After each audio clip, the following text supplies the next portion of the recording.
I feel like it's the opposite side of the spectrum, right? So some people are, maybe I want to say, comfortable being in an established brand with an established audience. You're jumping in and with your confidence, with your experience, but you're jumping into a new arena where you're building a new audience. It's a new product. I think for other potential marketers who are hesitant to do that, like what was like the mindset for you to make that decision? Well, I had been with Reebok for 7 years, and I started on the global side, looking at like systems and processes to put a global strategy in place. And I was able to evolve that role, eventually moved over to the US market and focused on e-commerce, specifically consumer acquisition and growth. So I had a lot of opportunity to kind of change and evolve my role, but I'm always looking to broaden my knowledge and my skills. And I felt like this was a new opportunity to do something really different and was just kind of ready for the change and, felt I had at least enough skills and confidence to add a lot of value to this startup community. For other folks who are looking to kind of do a similar path, a career path as you, Kate, what type of advice would you give them to kind of cut down their time to quickly get to where you are now? If you were to talk to your younger self or mentoring another marketer, what type of advice would you give?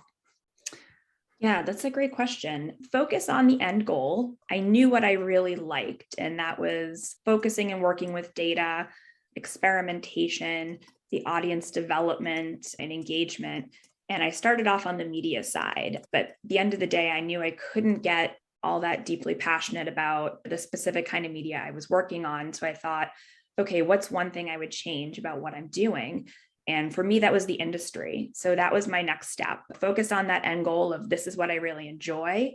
Also knowing that every step you take, it's not necessarily going to be your dream job and your aspirations might change.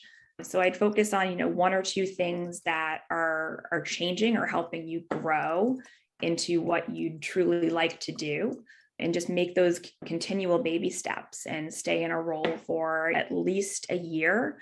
Give it that good amount of time, because not only are you figuring out what you like, you're figuring out what you don't like.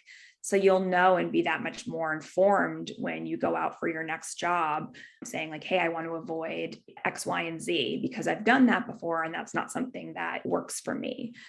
So I think it's a continued refinement. And then as you kind of grow personally, you figure out what works best for you, what industries really speak to you, what types of roles.